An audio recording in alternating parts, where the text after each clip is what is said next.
Hello there, friends, and welcome to another episode of the Hopeful Homeschooling Podcast, where we help homeschool families just like yours get all of the homeschool help, hope, and humor you need. If we have never met before, friend, my name is Kelly Warner, and I am so excited that you are joining me on today's podcast episode. We are in our seventh episode in a whole series of how to start homeschooling. And today we're going to wrap it all up. I honestly could continue talking about how to start homeschooling and tips and tricks and best practices. I could do it forever. But we are going to wrap it up with episode 7 here at the end of January. And of course, if you're catching this later, this totally applies any time of the year, whether you are brand new homeschooling and just getting started, looking for a homeschool refresh, or just need some encouragement as we get into our homeschool year. Now, friends, if you are new or if you're not already a subscriber, follower, etc., please do me a favor before we get too far into this episode and hit that like, follow, subscribe button. If you want to go a step further, you of course could share this episode wherever you're watching with another homeschool family that you know, especially if you know that they're struggling with just kind of the homeschool blahs, right? Oftentimes, as a homeschooler, we are a bit isolated and, away from a good support system. And one of the things that I try to do over at Hope in the Chaos is help you find that community and give you the support that you need. So, with that all out of the way, let's get into today's episode. And yes, I am reading from some notes. I'm not trying to ignore you. I'm trying to keep myself focused and on track. I have the gift of gab, friend, and I could chat forever. But we're not going to let all the rabbit trails take over. But that does mean sometimes my eyes are going to dip down. So we are talking today all about planning your homeschool. And I know sometimes that it makes you want to freeze because you don't know. Or worse, you think that your plan has to be perfect. Your planner has to be perfect. You don't know what you're going to be doing next Tuesday. There's a million different things. And so, if the idea of planning your homeschool has you thinking that you need color coding, perfectly mapped out lessons, ample highlighters, and all kinds of your favorite planner stickers, take a deep breath, friend. Because unless you really love those things and unless those things get you super motivated, you don't need them. Homeschool planning doesn't have to be concrete, rigid, or overwhelming. In fact, oftentimes your most homeschool plans, they're not. They are free and flexible, and they allow the opportunities for the natural learning, the impromptu learning, and just life to take place. So, the first thing that I want to tell you, friend, is that planning your homeschool, whether you are a brand new homeschooler or kind of in the messy middle of it, planning, it's about direction. It's not about perfection. And I understand I am a planner by nature. I love a perfectly curated planner. I love it when I know exactly what I am doing. We have calendars, we have planners, we have notes. That's how I run my home, right? It's how I'm able to manage a big, busy homeschool for my big and busy family. It's how I'm able to help run a homeschool support group here. It's how I'm able to make sure that I hit most of the marks for my business so I can support other homeschool families just like yours. But remember, the planning, it's about direction. It doesn't have to be perfect. And I have learned over the years, and I mean, we've been homeschooling for more than a decade, friend. I have learned that it's in those margins where I leave space for natural learning, for curious based learning, just for life to happen. That's where some of our best learning happens. So if you're, if you get one thing out of today's episode, I want you to remember that you don't need a minute by minute schedule. And you don't have to have all 36 weeks of your homeschool planned out. Okay. You don't need to know what you're doing. And again, I'm recording this for end of January, early February. You don't have to know what you're doing in May.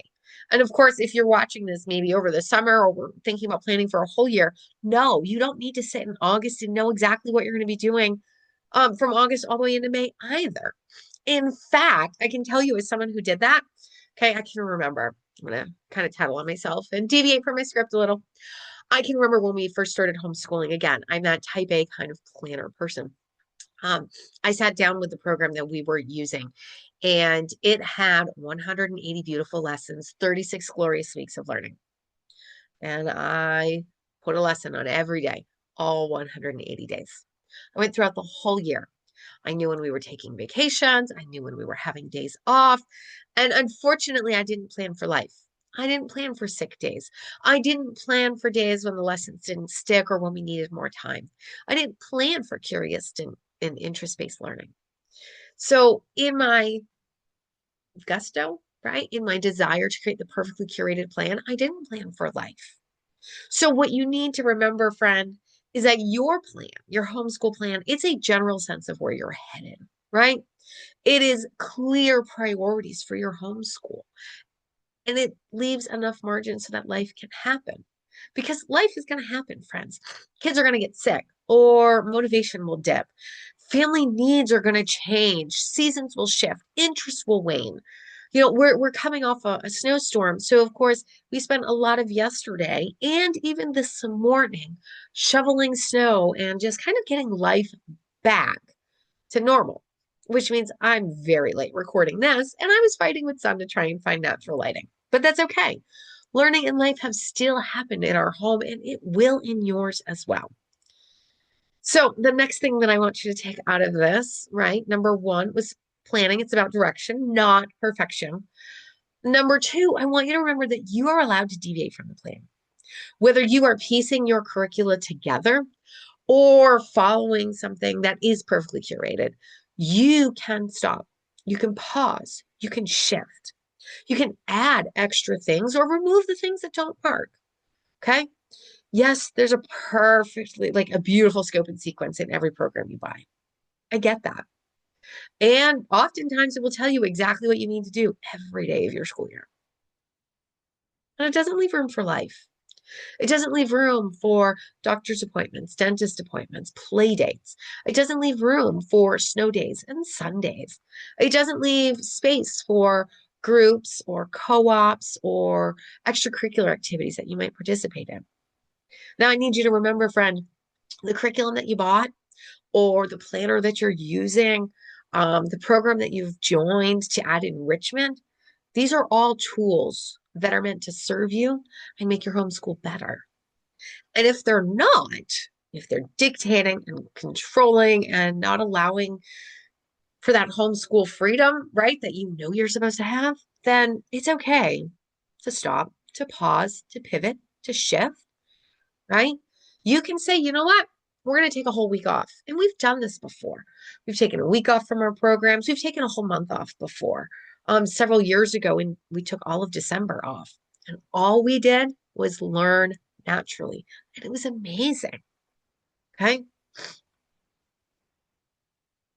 You are not required to follow your program. I'm scanning down through my notes, right? I jumped ahead. This is the problem.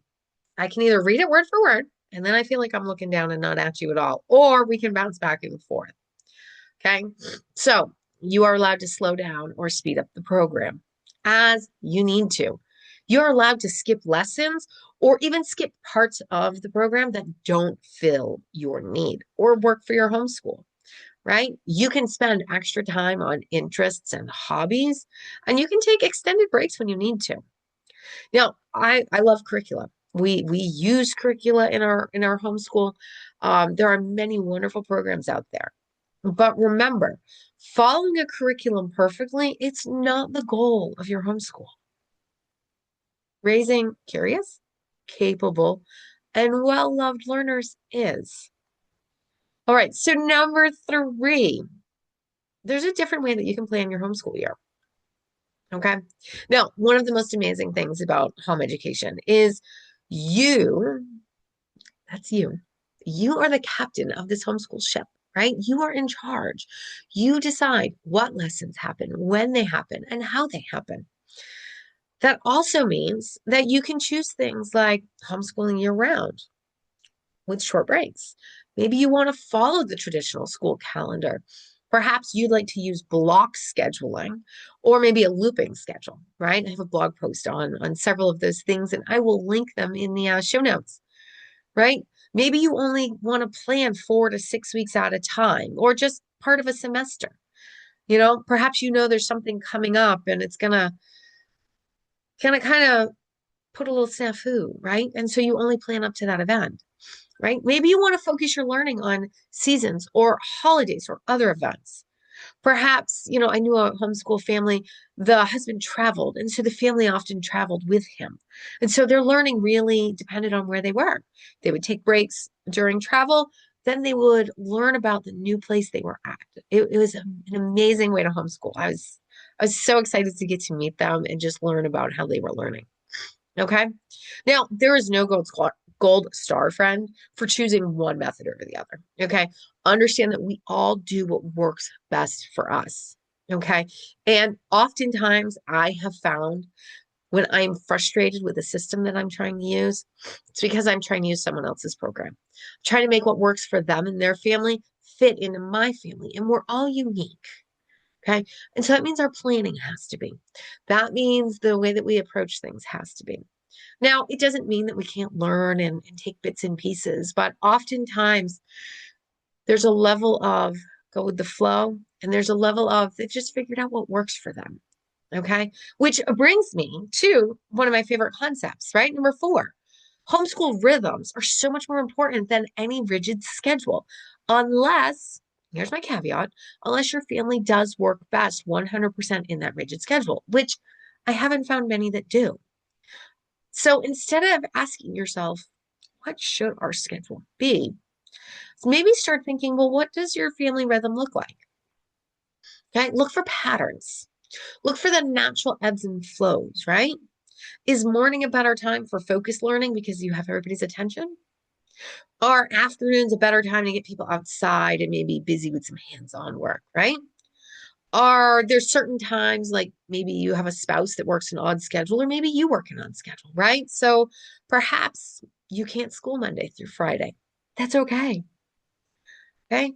Maybe you need certain days, right? Maybe everyone does, right? Certain days where it's outside, it's book-free learning, right? Maybe you're going to embrace a 4-day homeschool week.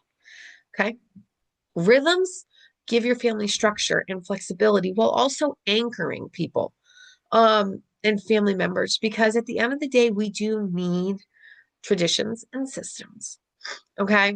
But these rhythms and structure give you flexibility while also giving people predictability and dependability. It allows you to naturally ebb and flow while giving space for real life interruptions, whether it's car trouble or, someone knocks on the door, right? Okay. Your homeschool doesn't need to look the same every single day. And it doesn't even have to look the same every week. And one thing I can assure you, friend, if you are trying to create something, and I know this, okay, I am guilty. Anytime I say there's something that you probably shouldn't be doing, trust me, I've tried it. And 0 stars don't recommend, right? If you were trying to recreate that sort of public school at home, unless like I said, unless everybody in your family loves that rigid, planning for math at 8 a.m. with history at 9 a.m. and science at 10 a.m. is probably not going to work for you. Now, are there families that works for? Absolutely. My family is very much not one of them. However, I have learned that, for example, my teenage son does prefer, once he's up, to start his schoolwork. He likes to get it done. He likes to have his afternoons free and available. My youngest daughter, however, she likes to dawdle. So she tends to hold on to her schoolwork until the afternoon. Okay. But those are just the natural rhythms that we have found. Now, does it always work? No, there are some times when I have to say, okay, remember schoolwork has to happen in the morning, or vice versa. We don't have our morning for whatever reason. Now, every family goes through seasons, friends. We're going to touch on this real quick. Um, Sometimes we have seasons of high energy and productivity, right? Where we're checking off boxes and we're going through our programs and we're feeling really good. Other seasons, there's fatigue or there's tradition, perhaps a family emergency or some sort of crisis, right? Maybe you're in a time of big emotions or, some big changes. Perhaps there's a new baby, a new job, a new home, a big move. Maybe there's new responsibilities coming because older children are moving out, or maybe you're hosting a foreign exchange student. I don't know. There are all kinds of things that come at our days and are part of our lives that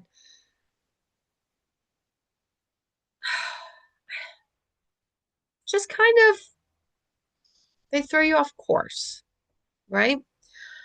Now, sometimes you're going to feel on top of things, right? Everything's going great. You've planned your dinner. You've done all the things. Other days, you're like me, and you literally say the word you've planned for dinner, and you go, you know what? I did plan for dinner, and I haven't thrown it in the crock pot yet. It happens, right? Some weeks you're on top of it. Some seasons you're on top of it. And other times you just have to show up. You do your best because here's the thing, friend. Homeschooling's hard. Motherhood is hard. Parenting is hard. Marriage is hard.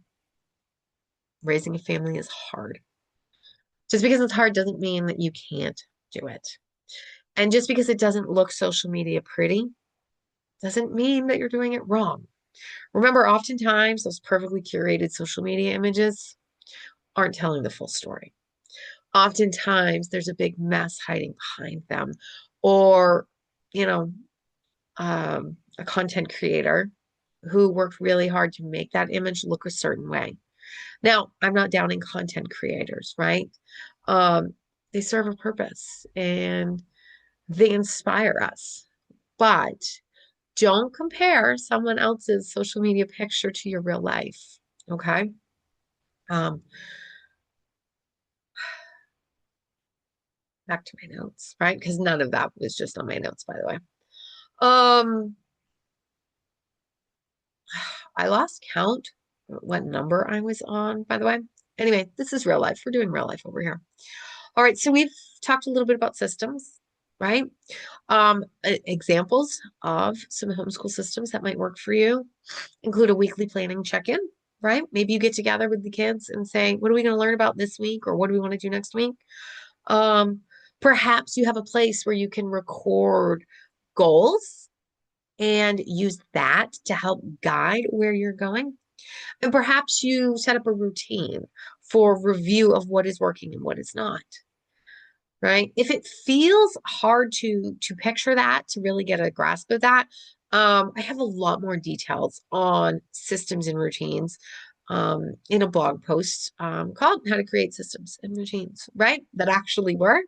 I'll link that in the show notes. But really, again, just like creating your homeschool schedule, it's all about looking at your home and saying what works. You know, for example, inside my Ultimate Homeschool Planner, I've got it right back there for you. I have a meal planner and it says Monday, Tuesday, Wednesday, Thursday, Friday, right? It's all lined out. I have learned that I do better just personally when I just list out the meals we're going to eat for the next 7 days. That way I know what's in the refrigerator and freezer, etc. But I don't necessarily assign them to a night of the week. That way we're not stuck eating pulled pork on Tuesday when maybe I forgot that Tuesday there's a church function. Or perhaps I plan a really cold weather meal, but it's really warm and I don't feel like running the oven. So creating systems and routines that are based on what I've seen other people do, but actually work in my home. Way better than trying to follow someone else's routine, but finding out it doesn't work. Which again brings me to my last point, right? Whatever planner you're using, whatever planning method that you adapt in your homeschool, it needs to be a tool and it needs to help your homeschool. It needs to support it, not be a rigid taskmaster that drains it, right? Your planner is not your little dictator for life, okay? It shouldn't make you feel behind. It shouldn't make you feel overwhelmed or stressed. It should, however, help you clearly see the direction for your family and your household. You know, now again, we just came off a big snowstorm. I think we got like 15 inches of snow, maybe more, whatever. I don't measure it. I don't care. I'm waiting for summer. So we had to pivot. We did not do school yesterday. In fact, we took a snow day, which is something that's pretty rare for us. Um, but I have flexibility built in. Now, this is something, again, we've been homeschooling for more than a decade. So I have naturally learned how to say, all right, we're not going to do school today, and I can pivot. If you're a brand new homeschooler, friend, it's not going to be as easy. You're going to naturally go, oh, are we going to end up behind? You're going to naturally wonder if you're failing your children or dropping the ball. You're perhaps even going to be concerned that by taking the day off, you're doing something wrong. I can assure you, as someone who's already had two homeschool graduates, that taking a day off for a break just because it's snowing or because the kids need it, taking a day or even a week off because your family's in something that's heavy and it's hard, pausing the lessons because you need to build relationships is way more important than sticking to the rigor of, well, I said we were doing history lessons 105 to 109, right? Remember, your homeschool is about home and school. We are we are creating a love of learning and teaching our children how to learn. And that means we don't want our children to hate their textbooks. We don't want them to hate the rigors of academics. We don't want them to grow up thinking they just can't wait to graduate, which that's how most of us grow up. That's how I grew up. That's how my friends in school, that's what we did. We were hoping more than anything that we could just get to the end of the day, the end of the week, the end of the school year, and then graduation. Because the love of learning, the idea that we could follow our questions, the concept of trying something new, it just wasn't there.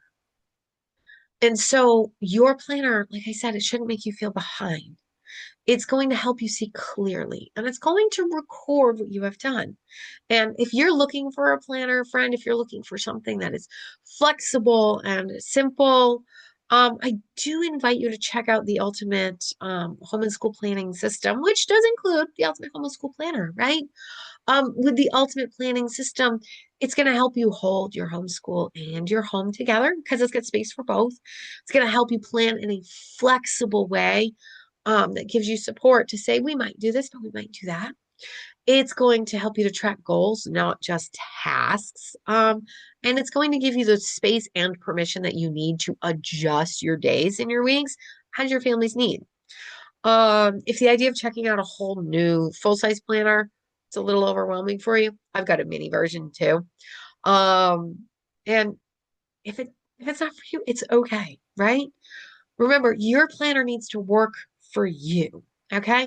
And if you like what I have here, it's printable, comes in a couple different sizes. You make it work for you, great. And if you don't, that's okay too. Because again, I want your planner to work for you. I want it to support you. I want it to be a tool that helps make homeschooling easier for you. Okay. Now, if you're watching this, friend, and you're like, oh my goodness, I'm behind. Behind who? Behind what? You're not. Okay. Homeschooling is not a race, friend. Okay.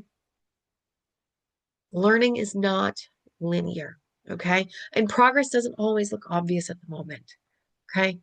Planning with peace means that you're trusting the process. You're trusting yourself. You're trusting your children.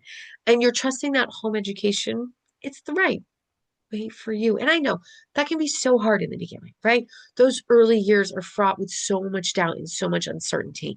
And that's one of the biggest reasons I started Hope in the Chaos, right? And now we have branched out into the Hopeful Homeschooling podcast because I want to be here to encourage you and help you.